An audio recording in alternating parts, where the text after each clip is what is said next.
Everyone, आज हम करेंगे क्लास 8 आपकी जो न्यू बुक है पूर्वी, उसका टॉपिक नंबर 2। ठीक है, जो कि आपकी पोम है a concrete example, unit number 1 wit and wisdom का जो टॉपिक 2 है that is a poem a concrete example. ठीक है, तो सबसे पहले तो कंक्रीट वर्ड का मीनिंग क्या है। कंक्रीट जैसे आप समझ सकते हो कंकर और ईंट। ठीक है, कंक्रीट मतलब कंकर और ईंट, एक तो हो गया कंकर पत्थर। ठीक है, जैसे आप ये देख रहे हो ना फोटो में, छोटे छोटे जो कंकर पत्थर होते हैं वो हो गया। और एक जो कंक्रीट है उसका मतलब होता है सॉलिड, मतलब कि सॉलिड किसी चीज का एग्जाम्पल देना, कोई प्रूफ देना। ठीक है, दैट इज ऑल्सो कंक्रीट। मतलब जैसे देखो, अगर मैं आपसे ये कहूं कि ये जो रोड है वो कंक्रीट से बना हुआ है, दैट मीन्स कि वो कंकड़ पत्थर से बना हुआ है। ठीक है, तब तो हो गया कंक्रीट का मीनिंग कंकड़ पत्थर। अगर मैं आपसे ये कहती हूँ, आपने मुझे कोई स्कीम बताई और आपने कहा कि ये स्कीम बहुत ज्यादा सक्सेसफुल है, बहुत बढ़िया से काम करती है, तो मैं आपको अगर बोलती हूँ कि ओके मुझे कोई कंक्रीट एग्जाम्पल दे दीजिए, ठीक है, तो उसका मतलब हो गया कोई कंक्रीट एग्जाम्पल। दैट मीन्स ये नहीं कि कंकड़ पत्थर से बना हुआ एग्जाम्पल, उसका मतलब है कि कोई ठोस सबूत। ठीक है, सॉलिड सॉलिड एग्जाम्पल जो है वो आप दे दीजिए। सो कंक्रीट जो वर्ड है उसके ये दो मीनिंग है। ठीक है, तो यहाँ पर हमारी जो पोम है उससे पहले कुछ प्री रीडिंग एक्टिविटीज है जो कि बहुत मजेदार एक्टिविटीज हैं। तो चलिए हम स्टार्ट करते हैं इन एक्टिविटीज को। सबसे पहला है read the names of items you usually find in a garden. आपको क्या करना है, ये जो आइटम्स दी हुई हैं जो गार्डन में मिलती हैं उनको रीड आउट करना है and right their name against the picture. ये जो पिक्चर्स दी हुई हैं इनके आगे उनके नाम लिखने हैं कि इस चीज को हम क्या कहते हैं। ये सब गार्डन से रिलेटेड है, जैसे garden hose, sapling, hedge, flower beds, flower pot, pebbles, rockery, fence, vine and wheelbarrow. ठीक है, तो ये आपके कुछ वर्ड्स हैं जो आपको यहाँ पिक्चर्स के साथ समझ लो मैच ही करने हैं। तो ये जैसे आप देख सकते हो, ये क्या है, ये एक फ्लावर पॉट है। ठीक है, ये क्या है, ये छोटे छोटे पत्थर हैं, इनको हम इंग्लिश में बोलते हैं पेबल्स। ओके, उसके बाद अगर आप ये देखो, ये क्या है, ये है हेज। हेज क्या होता है, एक जैसी झाड़ियों से मतलब एक हम जब वॉल टाइप बना देते हैं, आपने घरों के साथ बाहर देखा होगा गार्डन्स में ऐसे वॉल टाइप बना होता है झाड़ियों से, जिनको प्रूनिंग वगैरह करके, तो उसको बोलते हैं हेज। अब ये जो है ये क्या है, व्हील बैरो, जैसे सूखे सड़े पत्ते जो है वो ले जाने के या मिट्टी वगैरह इधर से उधर लेके जाने के लिए, इसके अंदर एक ही व्हील होता है, इसको हम बोलते हैं गाड़ी टाइप है, ये व्हील बैरो कैरेज टाइप है। ये क्या है, ये छोटा सा प्लांट है, छोटे प्लांट को हम कहते हैं सैपलिंग। ठीक है, उसके बाद जो है ये फ्लावर बेड्स हैं, फूलों की क्यारियां जिसमें काफी सारे फूल लगे होते हैं। ये जो है ये क्या है, गार्डन होज, जो गार्डन में पानी देने के लिए पाइप टाइप होता है ना, इसको हम बोलते हैं गार्डन होज। ये जो है ये एक वाइन है, दैट मीन्स की बेल है। ये जो है इसको हम बोलते हैं फेंस, मतलब की बाउंड्री। और ये जो है रॉकरी, रॉकरी का मतलब होता है जैसे ऐसा गार्डन जिसके अंदर रॉक्स के बीच में छोटे छोटे प्लांट्स लगाए जाते हैं, तो उसको हम बोल देते हैं रॉकरी। ये एक मिनिएचर भी हो सकता है, छोटा मिनी गार्डन भी हो सकता है। तो ये फर्स्ट एक्सरसाइज हमारी हो गई है। सेकंड जो एक्टिविटी है that is work in groups of 4। आपको 4-4 के ग्रुप्स में पहले डिवाइड हो जाना है। What kind of garden would you like to have, आपको किस टाइप का गार्डन चाहिए वो आपको बताना है, आपको कैसा गार्डन अच्छा लगता है। इसमें आप कोई भी एग्जांपल दे सकते हो, जैसे आपको टेरेस गार्डन, हर्ब गार्डन, या आपको चाहिए सपोज करो वेजिटेबल्स गार्डन। ठीक है, या आपको मतलब फॉर्मल गार्डन चाहिए। फॉर्मल गार्डन कैसा होता है, जहाँ पे मतलब जो बुशेज प्लांट्स होते हैं ना वो बहुत सुंदर से तरीके से नीट एंड क्लीन उनको जो है प्रूनिंग करके रखा जाता है, उसको फॉर्मल बोल देते हैं। इनफॉर्मल में जैसे ऐसे कुछ भी प्लांट्स उगे हुए हैं, किसी की हाइट बड़ी है कोई छोटी है, तो ऐसे मतलब वो जो है इनफॉर्मल सा हो गया। मिक्स भी हो सकता है, जैसे कहीं कहीं पे इनफॉर्मल कहीं कहीं पे फॉर्मल। तो आपने कई तरह के गार्डन्स देखे होंगे, रॉक गार्डन भी हो सकता है, ठीक है, स्टोन से बना हुआ भी हो सकता है, वाटर गार्डन भी हो सकता है जिसके अंदर पॉन्ड वगैरह होते हैं ना, तालाब वगैरह, जहाँ पे आपको ज्यादातर लोटस एंड वाटर जो प्लांट्स हैं वो देखने को मिलेंगे। तो आपको जिस टाइप का गार्डन चाहिए आपको वो बताना है, उसके फीचर्स आप बताएंगे, आप उसमें क्या क्या इंक्लूड करेंगे। जैसे अगर आप सपोज करो आप एक वेजिटेबल गार्डन लगाना चाहते हो, बनाना चाहते हो, टेरेस गार्डन बनाना चाहते हो, तो आप उसमें बता सकते हो कि मैं उसमें फ्लोरल प्लांट्स लगाऊंगा या लगाऊंगी। ठीक है, फ्लावर वाले प्लांट्स होंगे, वाइन्स होंगी। अगर वेजिटेबल गार्डन है तो उसमें आप किस टाइप की वेजिटेबल्स लगाना पसंद करेंगे, लीफी या जैसे टमाटोज वगैरह इस टाइप के। तो आपको रीजंस भी बताने हैं, आपको ये क्यों अच्छा लगता है, फ्लावर्स आपको क्यों अच्छे लगते हैं, आपको रीजन बताना है। ठीक है, सबकी अपनी अपनी चॉइस है और आपको आंसर जो है वो शेयर करना है।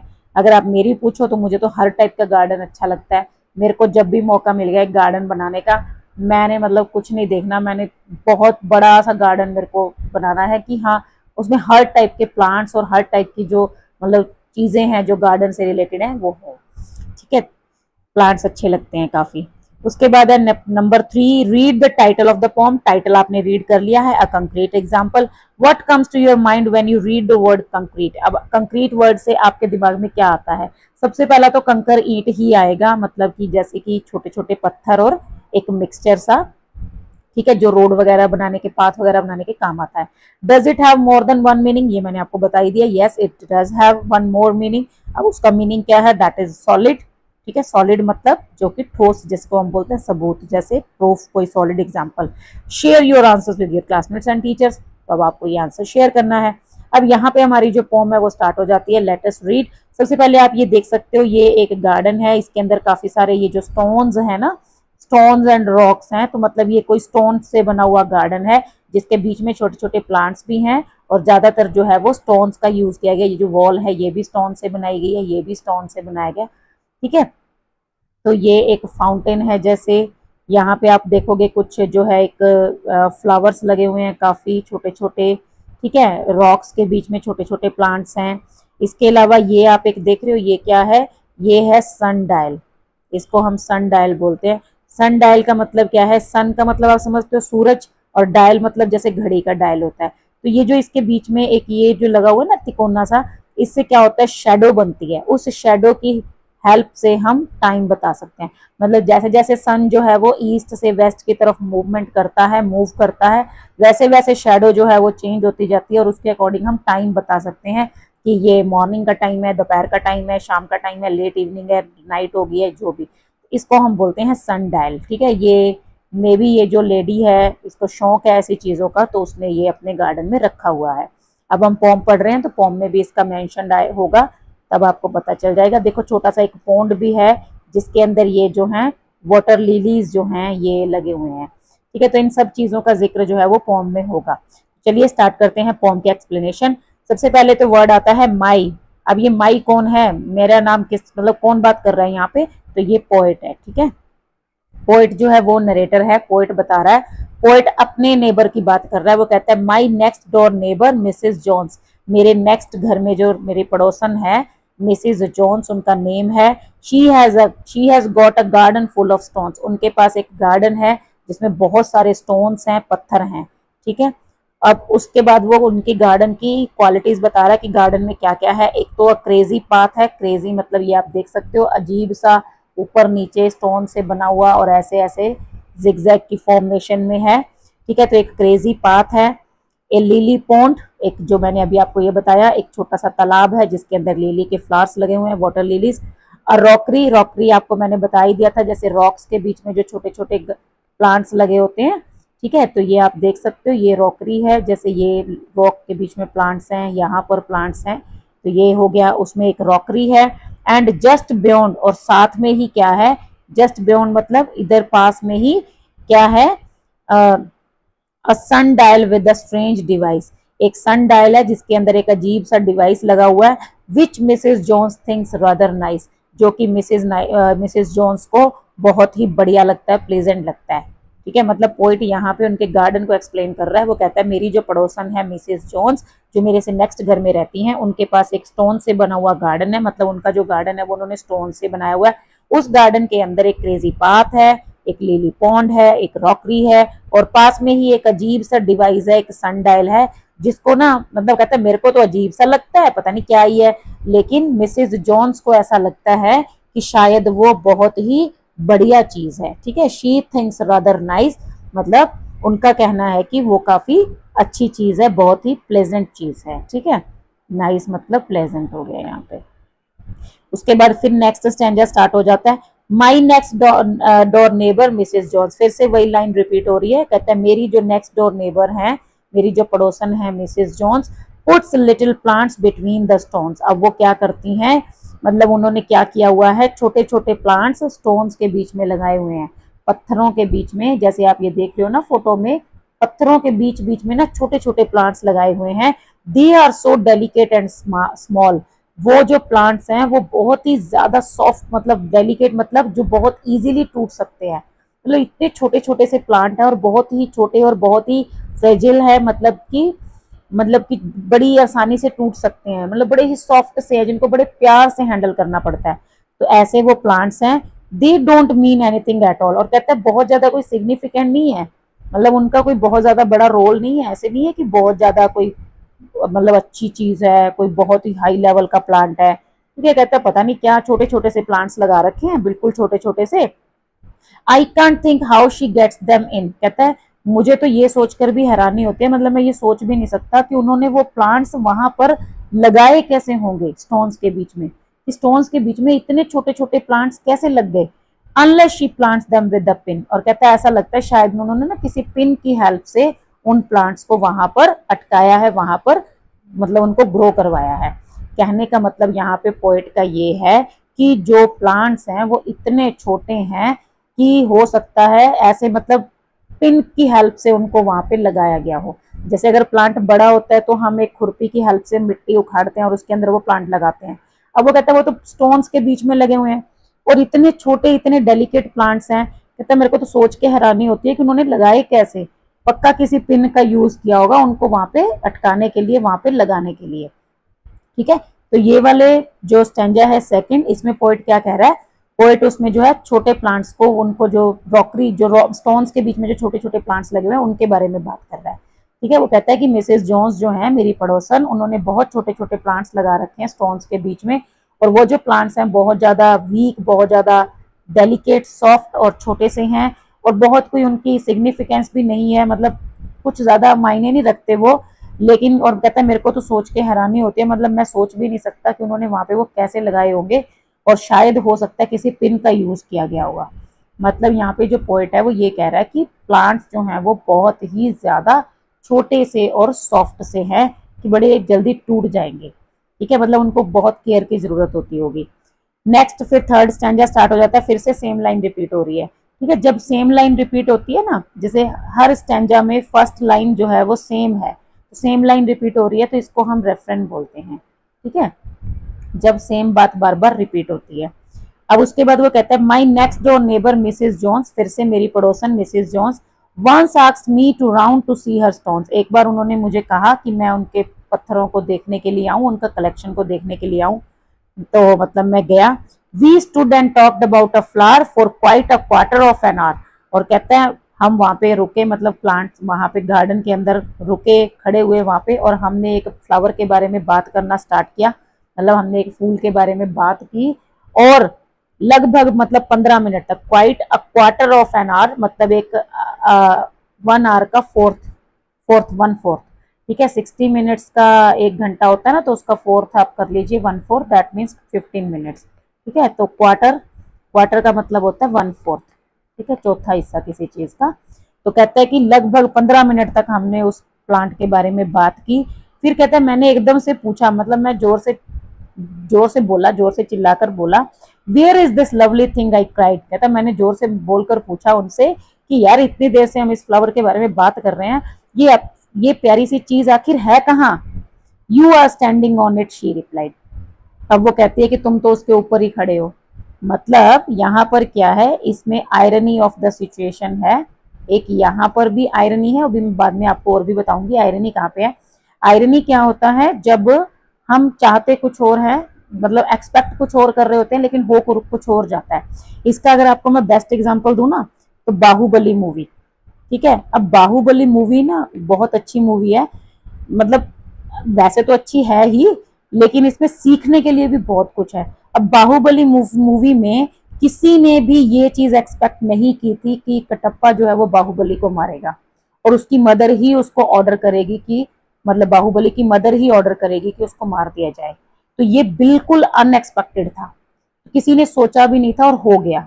तो ये होती है आयरनी, जब हम सोच कुछ और रहे होते हैं, हमें लगा होगा कि भलाल देव ने मरवाया होगा, है ना, हमें तो यही लग रहा था, लेकिन हो कुछ उल्टा ही जाता है। ठीक है। तो जब हम सोच कुछ और रहे होते हैं लेकिन हो कुछ और जाता है तो उसको हम कहते हैं आयरनी। तो ऐसे ही जब वो पोएट उससे पूछता है कि आखिर वो सुंदर सी चीज, वो प्यारी सी चीज है कहाँ पर, तो वो कहती है तुम तो उसके ऊपर ही खड़े हो। तो ये हो गया आयरनी, मतलब पोएट ने ये एक्सपेक्ट भी नहीं किया था कि वो जो चीज है, वो जो फ्लावर है, वो बिल्कुल उसके पैरों के नीचे है। ठीक है, तो ये हो गया आयरनी ऑफ द सिचुएशन। अब ये पोएट का नेम है रेजिनाल्ड आर्केल। ठीक है, तो ये आपकी पोम थी, अ कंक्रीट एग्जाम्पल। अभी जो है मैं इसमें लेटेस्ट डिस्कस जब हम करेंगे ना, तो बहुत सी इंटरेस्टिंग चीजें इसके बारे में सीखेंगे। ओवरऑल अगर हम बात करें तो इस फॉर्म में क्या है, पोएट ने मिसिस जोन्स के गार्डन को जो है एक्सप्लेन किया है कि मिसिस जोन्स का जो गार्डन है स्टोन वाला गार्डन है, उनके पास एक स्टोन्स का बहुत सारा कलेक्शन है, उन्होंने इसको गार्डन की लुक दी हुई है बढ़िया सी, बीच में छोटे छोटे प्लांट्स लगा रखे हैं, एक सन डायल भी है उनके पास, एक लिली पॉन्ड भी उन्होंने बनाया हुआ है, और वो अपने प्लांट से, अपने गार्डन से बहुत प्यार करती हैं, मतलब वो बहुत ज्यादा फैसिनेटेड है अपने गार्डन को लेकर। ठीक है, तो वो मतलब घंटों तक बात कर सकती हैं उसके बारे में। तो पोएट जो है वो उनका गार्डन जब देखने जाता है तो उसका जो इंप्रेशन बनता है, जो जैसे उस गार्डन को देख के उसके दिमाग में जो जो चीजें आती हैं, वो उसने यहाँ पे पोम के फॉर्म में हमारे सामने प्रेजेंट किया है। ठीक है, तो आई होप आपको पोम जो है वो अच्छे से समझ आ गई होगी। अभी जब हम क्वेश्चंस करेंगे तो आपको और अच्छे से जो बातें हैं वो क्लियर हो जाएंगी।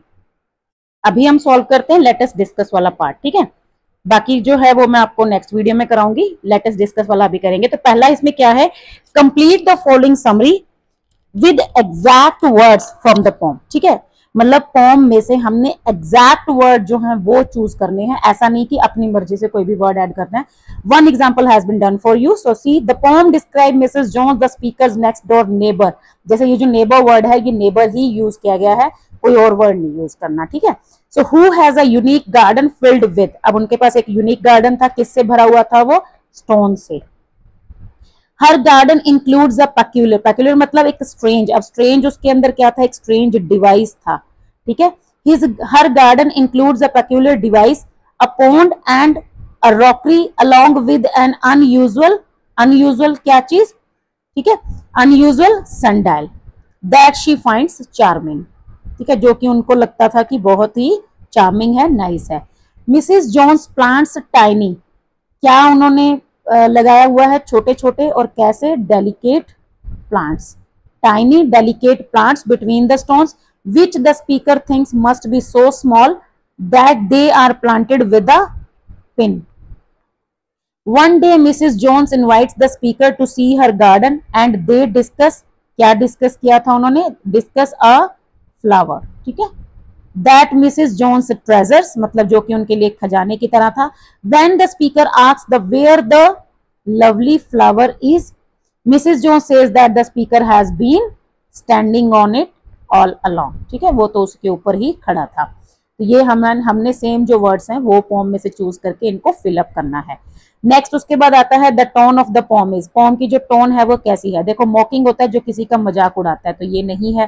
ह्यूमरस है जो हंसी वाली, जिसमें हंसी आए। मॉर्नफुल होता है दुख वाली, जिसमें किसी की जैसे डेथ पे शोक मनाया जाता है, तो वो भी नहीं है। अम्यूजिंग होता है फिर से वही फन लविंग, ठीक है, इंजॉयमेंट वाली। लाइट हार्टेड भी होती है इंजॉयमेंट वाली, मतलब कि जिसमें मतलब लाइट सी बातें की गई हैं, कोई बहुत ज्यादा कटाक्ष ऐसे मतलब कमेंटिंग या ऐसा किसी को टीज करना, ऐसा कुछ नहीं होता है। तो ये तीन ऑप्शन है 2, 4 एंड 5, इसमें ये वाला ऑप्शन कौन सा है, 2, 4 एंड 5, ये रहा ऑप्शन नंबर डी। ठीक है, उसके बाद the speaker in the poem is, poem का जो स्पीकर है वो कौन है, ये मैंने आपको स्टार्टिंग में ही बता दिया था, the poet. The rhyming scheme of the poem is, अब इसमें यहाँ पे हमें राइमिंग स्कीम जो है वो फ्रेम करनी है, किसी भी एक स्टैंजा की हम कर सकते हैं। पहले मैं स्टैंजा को थोड़ा क्लियर कर लेती हूँ, क्लीन कर लेती हूँ यहाँ से। ठीक है, अब आप देखोगे इसकी हमें जो है राइमिंग स्कीम वो फ्रेम करनी है, कैसे करेंगे मैंने आपको पहले भी ये सिखाया हुआ है, इसके लिए मैंने वीडियो भी अपलोड की हुई है। ठीक है, तो सबसे पहले तो लास्ट जो वर्ड्स हैं इनको अंडरलाइन कर लीजिए, उसके बाद इनको ए बी सी हम डिनोट करते जाएंगे। जैसे मिसेस जोन्स, जोन्स को ए लिख दिया, जोन्स और स्टोन्स राइमिंग है तो ए हो गया। पॉन्ड एंड बियॉन्ड बी हो गया। डिवाइस एज नाइस, सी और सी हो गया। तो राइमिंग स्कीम क्या हुई, ए बी बी सी सी। ठीक है, तो यहाँ पे जो करेक्ट ऑप्शन है वो आपको चूज करना है। The rhyming scheme of the poem is A B B C C. Okay, उसके बाद नेक्स्ट आता है हमारे पास complete the following sentences by choosing the correct option. आपको करेक्ट ऑप्शन चूज करना है। The poet uses the word stones in all stanzas in order to emphasize her. Poet ने हर स्टैंजा के अंदर स्टोन्स की बात की है। वो क्यों की है, वो क्या चीज शो करना चाहता है?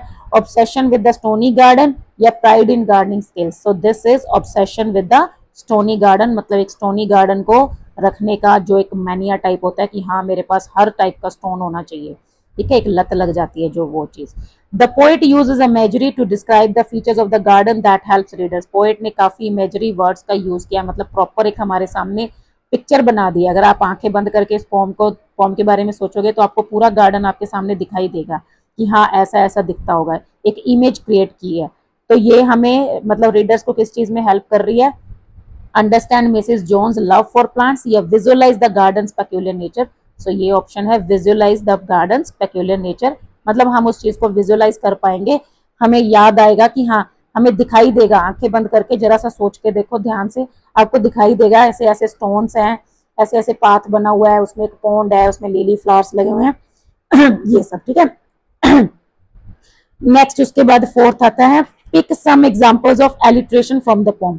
आपको क्या करना है? एलिट्रेशन के एग्जांपल्स चूज करने हैं। एलिट्रेशन कहाँ होता है? जहां पर सेम साउंड रिपीट होती है, ठीक है, सेम साउंड, मतलब जैसे कि मैंने आपको पहले बताया हुआ है, जैसे फेरी फॉरलैंड, ठीक है, या फिर स्वैग से करेंगे सबका स्वागत। तो ये सब क्या है, किस चीज के एग्जांपल्स हैं? एलिट्रेशन के। तो यहाँ पे एक एग्जांपल मैं आपको बता रही हूँ, बाकी आप और ढूंढना।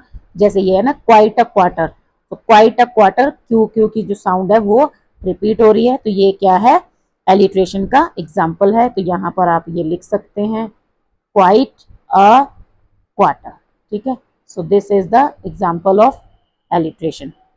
नेक्स्ट है a refrain is a repeated line और phrase that appears in each stanza, identify the refrain in the poem. अभी मैंने ये आपको बताया था, रेफरन क्या होता है? जो हर लाइन, मतलब एक ही लाइन जो है वो बार बार रिपीट होती है। तो इसमें जो फर्स्ट लाइन है वो बार बार रिपीट हुई है, तो वो फर्स्ट लाइन जो है वो आपको यहाँ पर लिखनी है, my next door neighbour Mrs Jones, तो वो है रेफरन का example.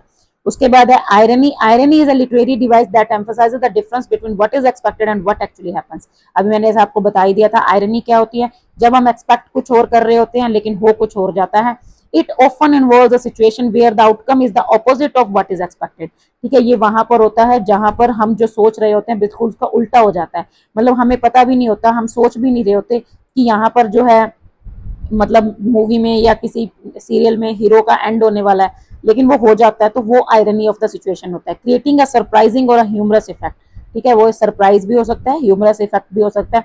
For example Mrs Jones excitement about her garden contrast with the speaker's disappointment on how ordinary it is. जैसे इसमें एक एग्जाम्पल दिया गया कि मिसेस जोन्स तो इतनी एक्साइटमेंट में रहती हैं अपने गार्डन को लेके, वो तो एक्साइटेड है कि मेरे पास सनडायल है, मेरे गार्डन में रॉक्स ही रॉक्स हैं, छोटे छोटे प्लांट्स हैं, लेकिन स्पीकर जो है वो कह रहा है यार पता नहीं अजीब सी चीज है ना, मुझे तो कुछ खास नहीं लगी, प्लांट्स इतने छोटे हैं, कोई उनका ज्यादा सिग्निफिकेंस भी नहीं है। तो ये सब क्या है? आयरनी के एग्जाम्पल हैं। Identify the lines from the pome that displays a situational irony. आपको वो लाइन चूज करनी है, वो लाइन ढूंढनी है जिसमें एक सिचुएशनल आयरनी है, ठीक है। तो ये कहाँ पर है, ये मैं आपको यहाँ पोम में दिखाती हूँ। देखिए सबसे पहले तो अगर हम फर्स्ट स्टैंजा में बात करें तो ये वाला हो गया, ठीक है। अ sundial with a strange device which Mrs. Jones thinks this is nice, ठीक है, मतलब वो पोएट जो है वो तो कह रहा है कि अजीब सा डिवाइस है, लेकिन वो कहती है कि नाइस है। तो एक तो ये हो गया। दूसरा हो गया ये वाला, ठीक है, they don't mean anything at all और they are so delicate and small. जैसे ये वाली लाइन जो है, यहाँ पे जो पोएट है, जो मिसेस जोन्स हैं, उनको तो प्लांट्स जो हैं वो इतने अच्छे लगते हैं, ठीक है, छोटे छोटे डेलिकेट प्लांट्स हैं, लेकिन पोएट कह रहा है कि उनकी कोई सिग्निफिकेंस ही नहीं है, कि हाँ कि उनको जो है मतलब कुछ उनका मीनिंग ही नहीं है, मुझे पता नहीं क्यों लगा रखे हैं। और फिर लास्ट में ये आ गया जब ये पोएट पूछता है कि वो चीज कहाँ पर है और वो उसके ऊपर ही खड़ा होता है, ठीक है, वो पूछता है कि वो फ्लावर कहाँ है और वो मिसेस जोन्स उसको बताती है कि तुम तो उसके ऊपर ही खड़े हो। तो ये भी जो है situation of irony of situation इसमें है, ठीक है। तो इसमें से आप एक एग्जांपल जो लास्ट वाला है उसको यूज करेंगे तो वो ज्यादा बेटर है। बाकी भी हैं लेकिन बाकियों का ऑलरेडी यहाँ पे मेंशन कर दिया है ना, तो हमें जो लास्ट वाला है वो हम इसमें ऐड ऑन कर सकते हैं। उसके बाद नेक्स्ट एक्सरसाइज जो है, नेक्स्ट जो एक्टिविटी है that is complete the following sentences appropriately. यहाँ पे हमें अप्रोप्रिएटली जो है वो कंप्लीट करना है सेंटेंस को। The word concrete can refer to dash in Mrs Jones garden. Mrs John के गार्डन में कंक्रीट का क्या मीनिंग है? So this is referring to the building material. ठीक है, ये क्या है? कंकर एंड पत्थर जो है, concrete can refer to the building material, that means की स्टोन्स। ठीक है, इन मिसेस जॉन्स गार्डन जो कंक्रीट है वो यहाँ पे स्टोन्स को रेफर कर रहा है। और उसके बाद the title also has a symbolic meaning as the poem provides a clear और concrete example of Mrs Jones. किस चीज की कंक्रीट एग्जाम्पल दे रहा है? Mrs Jones strange gardening habits. ठीक है, उनकी जो अजीब सी गार्डनिंग हैबिट्स हैं उनका एक कंक्रीट एग्जाम्पल यहाँ पे दे रहा है। मतलब उनकी मिसेस जॉन्स की गार्डनिंग हैबिट्स की हेल्प से हमें पता चलता है कि हाँ, लोगों के अंदर ऐसी हैबिट्स भी हो सकती हैं। ठीक है, उसके बाद लास्ट वाला जो ये है, the title a concrete examples carries both a literal and symbolic meaning. तो ये जो कंक्रीट एग्जाम्पल है इसके दो मीनिंग है। एक तो लिटरल मीनिंग हो गया जो इसका वर्ड्स का मीनिंग है, एक कंक्रीट और एक उदाहरण, एग्जाम्पल मतलब उदाहरण। सिंबॉलिक मीनिंग जो है वो ये है कि ये किसी की अजीब सी हैबिट्स को या किसी एक अजीब सी आदत को या किसी भी चीज का एक एग्जाम्पल है, उदाहरण है। ठीक है, so such word play is a called a pun. तो ऐसे जो वर्ड प्ले होते हैं, मतलब ये जो पोएटिक डिवाइस होता है इसको हम कहते हैं पन। और पन कहाँ होता है? पन is a figure of speech that uses words with multiple meanings और वर्ड्स। ये वहां होता है जहां पर एक ही वर्ड के कई सारे मीनिंग्स होते हैं, that sound alike but have different meanings creating a humorous effect। ठीक है, जहां पर मल्टीपल मीनिंग्स हो सकते हैं किसी एक वर्ड्स के। सो जैसे यहाँ देखो, I tried arguing with my pencil but it kept making sharp points। तो यहाँ पर ये जो शार्प पॉइंट्स है ना, ये पेंसिल की टिप को, मतलब जैसे पेंसिल होती है उसकी टिप को भी रेफर कर रहा है, ये वाले पॉइंट को, और साथ में क्या है, आर्ग्यूमेंट्स में जो पॉइंट्स यूज किए गए हैं उनको भी रेफर कर रहा है। जैसे कि किसी ने एक पॉइंट कहा तो दूसरे ने कुछ और पॉइंट कर दिया, तो दैट इज शार्प पॉइंट। तो जो जो पॉइंट्स हैं शार्प पॉइंट, इसके दो मीनिंग है, एक पेंसिल की टिप और दूसरा, ठीक है, पेंसिल पॉइंट और दूसरा स्ट्रॉन्ग आर्ग्यूमेंट पॉइंट्स। तो ये हो गया pun. My pencil and I had a disagreement but we finally got to the point. मतलब वो कहता है कि मेरी पेंसिल और मेरे बीच में एक डिसएग्रीमेंट हुआ, लेकिन एट लास्ट हम एक पॉइंट पे पहुंच गए, एक कॉमन पॉइंट पे आ गए। तो फिर से पॉइंट एक तो हो गया टिप और दूसरा क्या हो गया, एक solution. So refers to solving an argument and the pencil tip. Pencil की टिप भी और एक सॉल्यूशन भी, कि लास्ट में हम एक पॉइंट पे एग्री हो गए। जैसे हम कहते हैं ना, हमारे बीच में कोई बहस हो रही थी लेकिन लास्ट पे इस कॉमन पॉइंट पे आके हम मान गए। तो वो जो पॉइंट है वो एक कोई डॉट भी हो सकती है पॉइंट, ठीक है, कोई जो है किसी जगह पे कोई पॉइंट हो सकता है, कोई मतलब कोई हम जैसे एक जगह का नाम बता सकते हैं, वो पॉइंट, मीटिंग पॉइंट। ठीक है, और साथ में क्या हो गया कि एक कॉमन जो है, दोनों का कॉमन जो है पॉइंट ऑफ व्यू, तो वो भी हो गया मतलब कि सॉल्यूशन। ठीक है, तो यहाँ पर ये जो इस टाइप के जो मतलब एक वर्ड के जहाँ मल्टीपल मीनिंग्स हो, वहां पर ये वाला पोएटिक डिवाइस होता है PUN पन। ठीक है, तो ये था आपकी पोम और उसका जो है मतलब exercise, let us discuss along with the pre reading activities. बाकी की जो इसकी बुक एक्सरसाइज है वो मैं नेक्स्ट वीडियोस में करा दूंगी, अपकमिंग वीडियोस में। ठीक है, कोशिश करूंगी जितना हो सके जल्दी कवर कराऊं। तो वीडियो अच्छी लगी हो तो लाइक जरूर कर देना, अपने फ्रेंड्स के साथ शेयर कर देना ताकि वो भी देख लें। Okay, thank you, bye.